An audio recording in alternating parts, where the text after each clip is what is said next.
खाता धारक की हो गई है मृत्यु तो कैसे मिलेंगे पैसे। नमस्कार, मैं दिव्या, स्वागत है आपका आज के इस वीडियो में। जब आपने कभी अपना बैंक अकाउंट खुलवाया होगा तो ध्यान दिया होगा कि वहां नॉमिनी ऐड करने का ऑप्शन आता है। कई लोग इसे इग्नोर कर देते हैं, लेकिन आपको पता होना चाहिए कि आपके बैंक में सेविंग अकाउंट हो या करंट, जॉइंट हो या डीमैट अकाउंट, सभी तरह के बैंक खाते में नॉमिनी का नाम ऐड करवाना जरूरी है। आजकल तो कई बैंकों ने इसे कंपलसरी भी कर दिया है।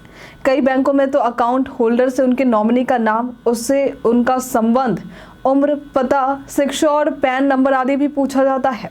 साथ ही कई बार बैंक वाले आपको अपने पुराने अकाउंट में भी नॉमिनी का नाम ऐड करने का या अपडेट करने के लिए कहते हैं, लेकिन लोग इस पर ध्यान नहीं देते। लेकिन आज हम आपको बताएंगे बैंक खाते में नॉमिनी का नाम ऐड करवाना कितना जरूरी है।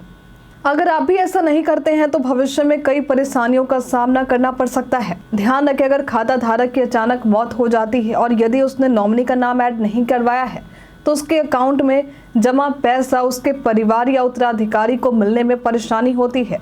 यदि खाता धारक ने पहले ही अपने नॉमिनी का नाम ऐड करवा दिया है तो खाता धारक की मृत्यु के बाद आसानी से वो पैसा नॉमिनी के पास चला जाएगा।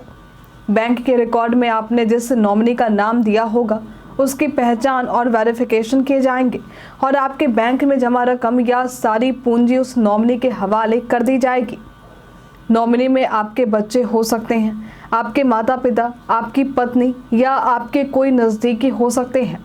नॉमिनी में उसी व्यक्ति का नाम रखें जो आपका भरोसेमंद व्यक्ति हो।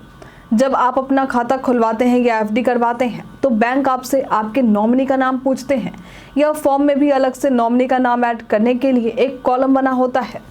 यदि किसी परिस्थिति में खाता धारक की मृत्यु होती है और जिस नॉमिनी का नाम ऐड है वो नाबालिग है तो वो पैसे उसके अभिभावक को सौंप दिए जाते हैं।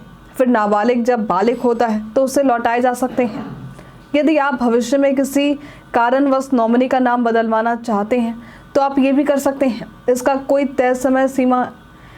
कोई तय सीमा नहीं होती है, ये आप पर निर्भर करता है। आप जब चाहें तब अपने नॉमिनी का नाम बदलवा सकते हैं या ऐड करवा सकते हैं। यदि आपको याद नहीं है कि आपने अपने बैंक में नॉमिनी के रूप में किसका नाम ऐड करवाया है तो आप इसका पता भी लगा सकते हैं। नॉमिनी का नाम चेक करने के लिए आपको ऑनलाइन बैंकिंग की मदद लेनी होगी। इसके अलावा आप ऑनलाइन भी नॉमिनी का नाम ऐड करवा सकते हैं। यदि किसी ने नॉमिनी का नाम भी नहीं ऐड किया है तो वो रकम उसके वारिस और उत्तराधिकारी को भी मिलती है। यदि किसी ने अपने नॉमिनी का नाम ऐड नहीं करवा रखा है तो उसके मृत्यु के बाद वो रकम उसके वारिस या उत्तराधिकारी को ही मिलती है, लेकिन इस दौरान आपको कई कागजी कार्यवाही से गुजरना पड़ेगा जो काफ़ी लंबी और पेचीदा भी होती है। आज के लिए फिलहाल इतना ही। कि आपको नॉमिनी को लेकर जानकारी थी, हमें कॉमेंट में लिखकर जरूर बताएं। हमारे साथ बने रहने के लिए आपका धन्यवाद।